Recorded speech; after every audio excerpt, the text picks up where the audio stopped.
রাজধানীর হাজারীবাগে কার্যক্রম নিষিদ্ধ আওয়ামী লীগ ও এর অঙ্গ সংগঠনের নেতাকর্মীরা ঝটিকা মিছিলের প্রস্তুতি নিচ্ছিলেন।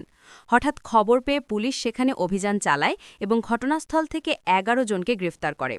বৃহস্পতিবার সকাল ৭:৩০টার দিকে সিকদার পেট্রোল পাম্পের সামনের বেড়িবাঁধ এলাকায় এই ঘটনা ঘটে। পুলিশ বলছে, গ্রেফতারকৃত ব্যক্তিরা আওয়ামী লীগ এবং এর অঙ্গ সংগঠনের বিভিন্ন পর্যায়ের সক্রিয় কর্মী। তারা অন্তর্বর্তীকালীন সরকারের বিরুদ্ধে অপপ্রচার চালানোর লক্ষ্যে সকালেই সেখানে জড়ো হয়েছিলেন। পুলিশের উপস্থিতি টের পেয়ে অন্যরা পালিয়ে গেলেও এদের ১১ জনকে হাতে নাতে আটক করা হয়।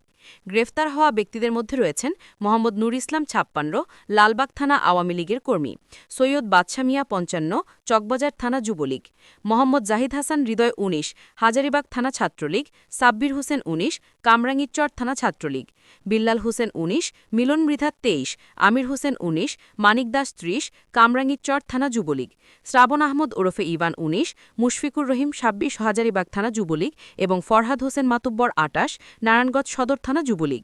তাদের কাছ থেকে একটি ব্যানারও জব্দ করা হয়, যেখানে আওয়ামী লীগের স্লোগান লেখা ছিল। ঢাকা মহানগর পুলিশের পক্ষ থেকে পাঠানো একটি সংবাদ বিজ্ঞপ্তিতে জানানো হয়, সকাল ৭:৩০টার থেকে প্রায় ১০০ থেকে ১৫০ জন ব্যক্তি একত্রিত হয়ে ঝটিকা মিছিলের প্রস্তুতি নিচ্ছিল।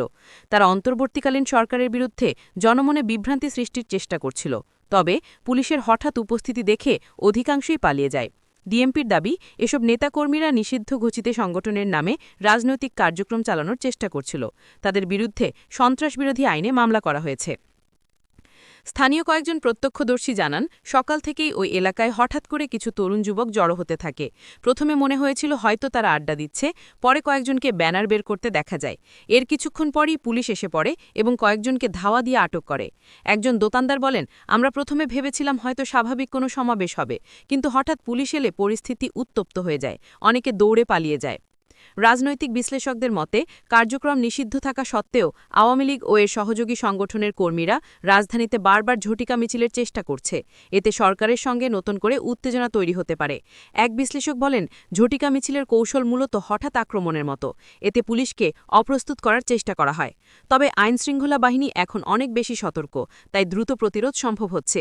তিনি আরও বলেন, যারা গ্রেফতার হয়েছে তারা মাঠ পর্যায়ের সক্রিয় কর্মী। তাদের গ্রেফতার দেখিয়ে একটি ধরনের বার্তা দেওয়া হয়েছে যে কোনো ধরনের নিষিদ্ধ কার্যক্রম সহ্য করা হবে না। অন্তর্বর্তীকালীন সরকারের মন্ত্রীদের মধ্যে কয়েকজন বলেছেন, দেশে আইনশৃঙ্খলা স্বাভাবিক রাখতে হলে যে কোনো ধরনের নিষিদ্ধ রাজনৈতিক কার্যক্রম দমন করতে হবে। তারা দাবি করেছেন, নিষিদ্ধ সংগঠনের কর্মীদের ছোটখাটো সমাবেশ বা মিছিলও জনমনে আতঙ্ক সৃষ্টি করতে পারে। সরকারি এক কর্মকর্তা বলেন, যারা নিষিদ্ধ সংগঠনের নামে কার্যক্রম চালাচ্ছে তারা আসলে আইনের চোখে অপরাধী। তাদের প্রতি কোনো ধরনের ছাড় দেওয়া হবে না। রাজধানীতে কিংবা দেশের অন্য কোথাও বিশৃঙ্খলা সৃষ্টির সুযোগ দেওয়া হবে না। অন্যদিকে বিরোধী দলের কয়েকজন নেতা বলছেন, এই গ্রেফতার দেখানো মূলত ভিন্ন রাজনৈতিক মতকে দমনের একটি কৌশল। তাদের অভিযোগ, সরকার প্রশাসনকে ব্যবহার করে রাজনৈতিক প্রতিপক্ষকে মাঠচ্যুত করতে চাইছে।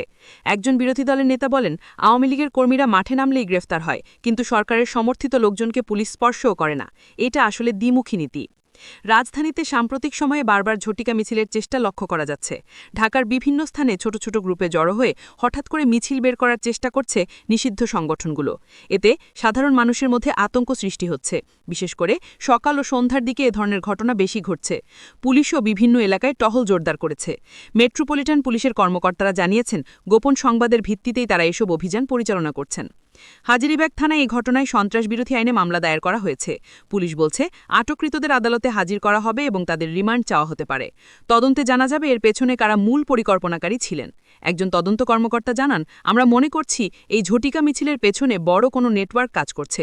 শুধু মাঠ পর্যায়ের কর্মীরা নয়, এর পেছনে পরিকল্পনাকারী নেতৃত্বও রয়েছে। তদন্তে সব বেরিয়ে আসবে। ঘটনাস্থলের আশেপাশের সাধারণ মানুষ বলছেন, তারা নিরাপত্তাহীনতায় ভুগছেন। প্রায়ই এলাকায় অচেনা লোকজন জড়ো হচ্ছে, হঠাৎ করে স্লোগান দিচ্ছে। এতে ভয়ের পরিবেশ তৈরি হচ্ছে। একজন স্থানীয় বাসিন্দা বলেন, আমরা চাই শান্তি, রাজনীতি থাকুক, কিন্তু এরকম হঠাৎ ঝটিকা মিছিল যেন না হয়। এতে এলাকার ব্যবসা বাণিজ্য ক্ষতিগ্রস্ত হয়। হাজারীবাগে ঝটিকা মিছিলের প্রস্তুতিকালে ১১ নেতাকর্মীর গ্রেফতারের ঘটনাটি আবারও প্রমাণ করল, রাজধানীতে রাজনৈতিক অস্থিরতা এখনও পুরোপুরি কাটেনি। সরকারের পক্ষ থেকে কঠোর পদক্ষেপ নেওয়া হলেও বিরোধী রাজনৈতিক কর্মীরা বারবার নিজেদের উপস্থিতি জানান দিচ্ছে। আইনশৃঙ্খলা বাহিনীর কড়া নজরদারির মধ্যে ঝটিকা মিছিলের মতো কার্যক্রম চালানোর চেষ্টা ভবিষ্যতে আরও বড় ধরনের সংঘর্ষের আশঙ্কা তৈরি করছে। এখন দেখার বিষয়, আদালত ও আইনশৃঙ্খলা বাহিনীর পদক্ষেপের পর এই ঘটনায় পরবর্তী কী হয়।